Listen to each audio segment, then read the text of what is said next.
안녕하세요. 삶의신입니다. 자, 2025년 서울특별시 지방공무원 시험 통계라는 게 나왔습니다. 원래 시험 통계 아니고 뭐 현황 뭐 이렇게 나오는데 임용시험 현황. 자, 이 자료가 중요한 거는 여기에 대부분의 정보가 다 나옵니다. 대부분의 정보가 여러분들이 궁금해하던 것들이 여기 나온다. 자, 서울특별시 지방공무원 임용시험 현황에서 1회, 2회가 있는데 보통 1회가 이제 9급을 중심으로 한 9급이라고 생각하면 되고 2회가 이제 7급이라고 생각하시면 됩니다. 7급 외에도 뭐 고졸 전형이라든지 이게 같이 들어는 있는데 아무튼 그렇게 되고 제가 방송은 9급만 하겠습니다. 뭐 거의 비슷해, 라인은 비슷해요. 네. 그래서 왼쪽에 이제 보시면 여기 어떤 걸 뽑았는지 이제 지난 거죠. 25년도 거니까 뽑았는지 나오고 인원수하고 선발 예정 인원하고 그다음 이제 원서 없을 때 경쟁률, 여러분 경쟁률 맨날 찾아보잖아요. 그래서 경쟁률이 어느 정도였다 하는 거 나오고 그 다음에 이제 응시율이 나옵니다. 응시율. 자, 응시율이 뭘까요? 응시율. 응시율은 실제 필기시험에 온 사람. 실제. 그러니까 여러분들이 경쟁률을 보는 거는 의미가 없는 게 경쟁률한 거는 원서 접수한 거죠. 원서 접수. 그래서 위에 보면 원서 접수라고 써 있잖아요. 여기 보면 원서 접수. 조금해서 안 보이나? 더 키울까? 자, 키워보자. 이게 제 화면은 크게 보이지만 여러분 잘 안 보이겠죠. 그래서 여기 보시면 원서 접수 이렇게 돼 있죠. 자, 경쟁률은 원서 접수한 사람을 모집 민원 대비해서 몇 프로 정도, 몇 대 몇이냐 이렇게 하는 게 이제 경쟁률인 거고, 응시율이란 거는 여기 써 있죠. 3 나누기 2라고 돼 있죠. 세 번째를 2로 나눈다. 세 번째를 2로 나눈다. 이거 어디 있어 근데?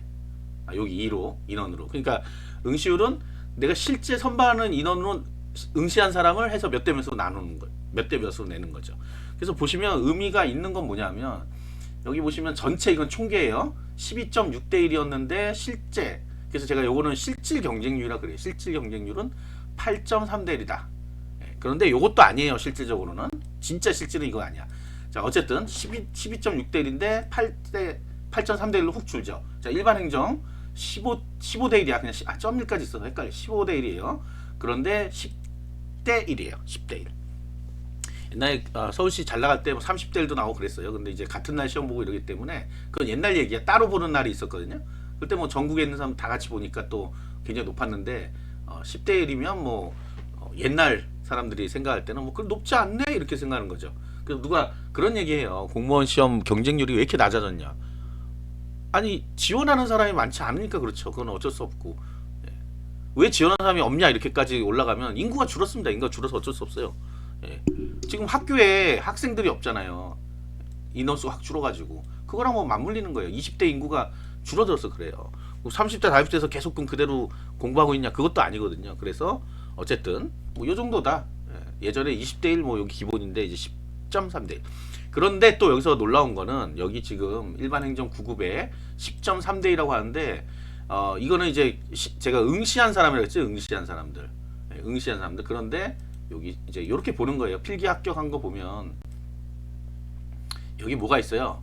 여기 과락이 있는데 얘네 과락률을 안 알려줘. 근데 문제는 과락률. 다른 데는 과락률을 알려주는데 여기 과락이 몇 명이 났는지가 안 나와 있어요. 그러니까 여기에서 지금 응시한 사람들 중에 과락 난 사람은 몇 프로다? 40% 정도 예상합니다. 40에서 45%. 지금 국어 영어가 약간 쉬워져가지고 40% 정도가 아마 과락이 났을 거야. 그러면 10대 3이 아니라 몇이에요 그러면? 6대 1이다. 6대 1. 6대 1. 과락 빼야지. 과락이 어떻게 경쟁자가 될 수 있어요. 과락 맞으면 무조건 탈락하는데 심지어. 안 온 거나 마찬가지예요. 그러니까. 응시했지만 과락 맞는 사람이 한 40% 정도가 발생하고 있습니다. 국가직이 40, 한 4, 5% 뭐 예전에는 이제 50% 넘을 때도 있었는데 올해는 47인가 그랬을 거예요. 아마 방송해놓고 기억이 안 나네. 뭐 그건 큰 의미 없습니다. 의미 없고 어쨌든 한 40%를 일단 날려요. 그래서 그러면 6대 1이 되는 거죠. 6대 1. 6대 1. 그러면 또 하나 더 보자고. 자, 그러면 필기 합격자 중에 일반 행정에 여기 보시면 이제 요 하나 둘 셋 네 번째 보면 필기 합격한 사람의 점수 분포가 나오거든요. 그러면 이 점수대를 보자면 그죠? 점수대가 낮지 않을 거란 말이야. 낮지 않아. 일반 행정 요거네. 그렇지. 제일 높은 쪽에 있는 이거겠지. 여기 있잖아요. 여기. 그러니까 합격자들은 여기에 있단 말이에요. 지금 밑에는 아예 없잖아요. 80 이상 85 미만에도 없어요. 이게 합격선이고 그렇잖아요. 그런데 생각해보면 그러면 저 6대1 중에 여기 비율이 많겠어요? 위에 비율이 많겠어요? 요 사람들이 더 많겠어요? 이 사람들이 더 많아요 사실상. 요 밑에 여기가 더 많다고. 그래서 또 빼. 그러면 실제 몇이다? 실제 그 위에 합격할 수 있는 그 점수대에 있는 사람들은 자기들은 경쟁자 맞잖아. 그 중에 한두 명이 뭐 성적 1, 2점 때문에 떨어지고 이러잖아요. 그러면 많아야 3대1, 적으면 2대1 정도밖에는 경쟁률이 안 나온다. 그건 물론 이제 내가 생각할 때 공부를 난 충분히 다 해서 100점 맞을 수 있는 실력이야. 그럴 때 경쟁률 몇이야 그러면 그냥 2대1이라고 생각하면 됩니다. 근데 내가 50점, 60점 맞는 사람이야. 그 정도 실력밖에 안 돼. 와, 경쟁률이 10대1이래, 뭐 15대1이래. 좋아할 필요가 없어요. 어차피 자기는 이 1에는 못 들어갑니다. 절대로. 그러니까 그런 쓸모없는 소모를 하는 사람이 너무 많다는 거예요. 보통 이 공부를 애매하게 하신 분들이 과락 조금 넘겨가지고 경쟁률 보고 있습니다. 그 다음에 뭐 보고 있어요? 필기 합격선 보고 막 놀래요. 특히 과락이 될까 말까 하시는 분들이 필기 합격선 보고 있습니다. 그거 보고 있으면 뭐예요? 어차피 떨어졌는데 그 점수대로 합격을 못 한다니까 절대로. 그래서 주의할 거 이 응시율이나 뭐 경쟁률이나 이거 중요한 게 아니다. 그냥 내 마음속에는 공부를 최고로 올려서 2대1 정도를 뚫고 나와야 된다. 2명만 이기면 되는 거잖아요. 사실 따져보면. 사실 이제 실질적으로는 경쟁률이 아니라 등수예요. 등수. 666등에 들어야 합격하는 거잖아. 등수야.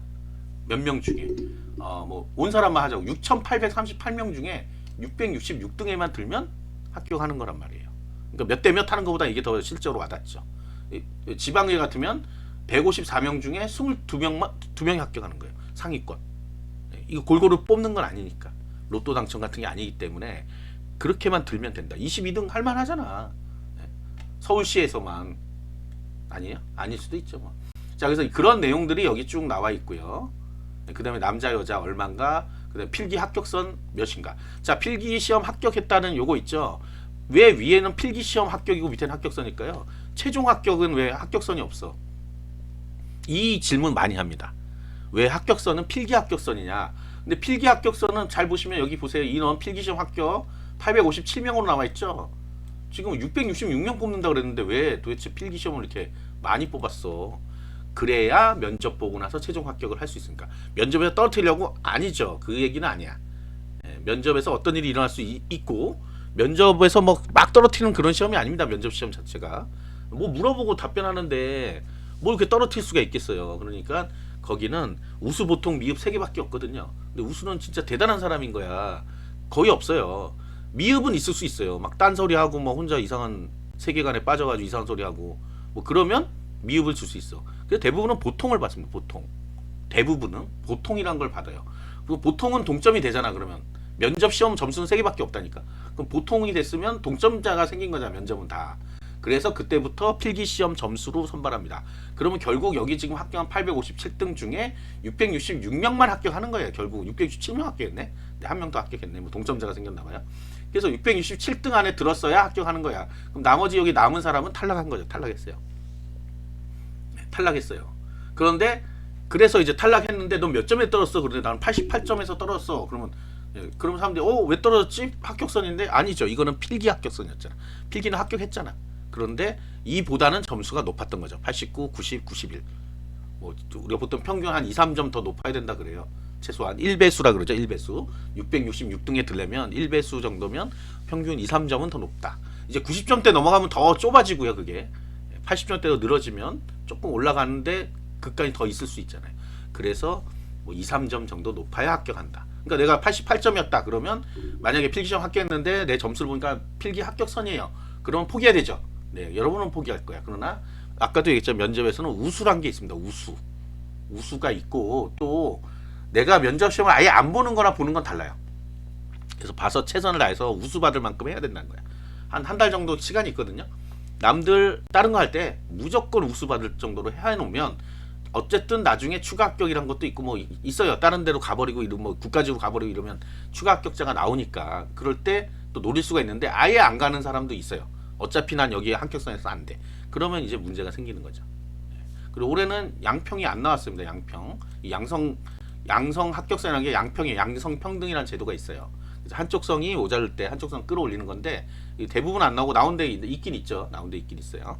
자, 양평을 노리고 가는 사람도 있는데 요즘 일반 행정이나 뭐 이런 유명한 직렬은 잘 안 나와요. 왜냐하면 비율들이 원서접수 비율이 비슷해요 요즘은. 자, 여기서 출원이라고 하는 거는 원서접수입니다. 원서접수. 예. 그래서 출원이라는 거 나오는 거는 공무원 시험에서는 원서접수한 거예요. 그걸 출원이라 그래요. 그래서 여기 보면 다 원서접수 어디서 뭐 얼마큼 했냐 그런 거 다 나오죠. 자, 그래서 필요 없고 응시는 이제 응시한 날 시험 응시한 사람들의 또 통계를 내준 거고 이건 필요 없고 역시 또 합격자가 중요한 거야. 합격자. 자, 합격자가 중요한 거라 합격자 보면 뭐 다른 거는 뭐 이렇게 뭐 다 아는 거예요. 근데 이제 연령대별이 여기 나오고 합격자 중에 여러분도 그러잖아요. 너 50세 이상 있겠냐? 있잖아 이거. 네? 44명이나 됐잖아. 전체 1670명 중에 43명이나 43명이 50세 이상이에요. 40세도 172명이나 되고 물론 20대가 가장 많죠. 가장 많이 시험을 보기 때문에. 근데 요즘은 분발해서 30대 초반일 거야. 아마 그분들이 있어서 이렇게 양분돼 있습니다. 약간 이렇게 거의 이제 비슷해져가 이러다 30대가 더 많이 합격할 수도 있어요. 아까 얘기했지만 20대에서 공부하던 사람 30대 넘어가시는 분들 꽤 있거든요. 그래서 밀려 나갈 수도 있다. 20대는 아예 진입을 안 하고 그러다 보면 이렇게 될 수도 있고 공부를 좀 더 많이 했을 거 아니에요. 아무래도 30대니까.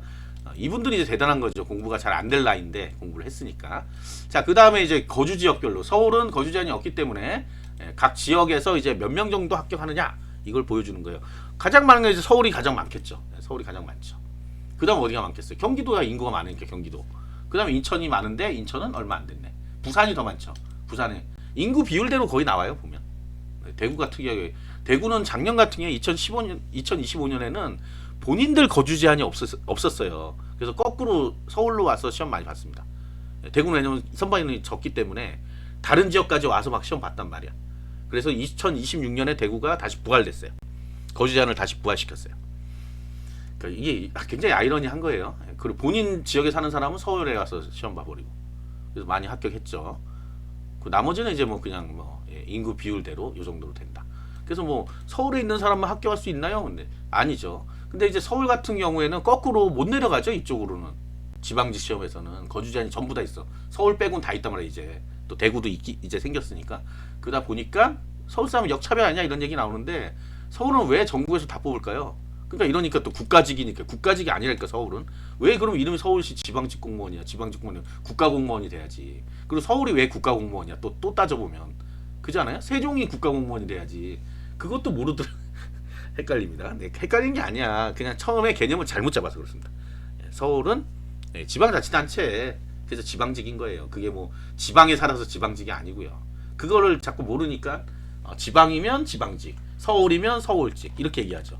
물론 지방직의 서울이죠. 지방직의 서울. 서울의 지자체니까. 그럼 인천도 인천직, 대구도 대구직 이래야지. 똑같은 거니까. 시험지도 똑같고 다 똑같아요. 서울특별시라는 지방자치단체에 소속으로 근무하기 때문에 지방공무원이라고 합니다. 국가직은 이제 국가 정부 부처청에 소속되는 거죠. 무슨 부, 무슨 청 이런데. 그러니까 서로 달라요. 그래서 그때 그 공무원은 중앙공무원, 그 다음에 이 지방공무원 이렇게 중앙과 지방. 지방이라는 뜻은 중앙에 반대되는 뜻이에요. 그래서 중앙과 지방공무원으로 이름을 해서 이게 헷갈리기 시작했는데 더더군다나 옛날에 서울시는 또 빼가지고 따로 봤었어요. 따로 다른 날에 시험 봤는데 이걸 합치면서 이제 대단한 혼란이 온 거죠. 서울인데 왜 지방직 시험에서 봐야 되지 이렇게. 그걸 잘 몰라서 그런데 이제는 뭐 그런 분들 많이 없을 거라고 생각이 듭니다. 자, 아무튼 이렇게 돼 있다. 그래서 서울시는 거주 제한이 없기 때문에 전국 어디서나 하면 되는데 이런 사람이 있어요. 서울도 하고 뭐 광주도 하죠 그러면. 아니 뭘 그래 서울부터 다 하지 그러면. 거주 제한만 되면 그렇게 안 돼요. 원서 없을 때 한 군데밖에 안 됩니다. 같은 날 시험 보기 때문에 시스템에서 못하게 해놨어요. 못하게 해놨어요. 하나만 딱 접수되게 해놨어요. 그러니까 본인이 선택해서 해야 된다. 자, 요거 26년 시험 보시는 분들 꼭 볼 거예요. 분명히 볼 건데 이런 게 있는지 모르시기 때문에 제가 안내해드렸고 제 블로그 오시면 볼 수 있고 이거 로컬고시에 올라와 있는 겁니다. 제가 어디서 가져온 게 아니고요. 로컬고시에 서울시는 지방공무원 임용시험 요거를 로컬고시에 올려요. 로컬고시 뭔지 알죠? local.고시.go.kr 인터넷 지방자치단체 인터넷 원서접수센터 거기에다가 이 자료들을 올려줍니다. 계속해서 거기에 있는 거니까 딱 거기서 봤든지 블로그 와서 봤든지 여러분들 마음대로 하십니다. 블로그는 위아래 파란 선으로 써있죠. 어떻게 보면 되는지. 자, 아시겠죠? 구독과 좋아요 알림 설정 감사합니다.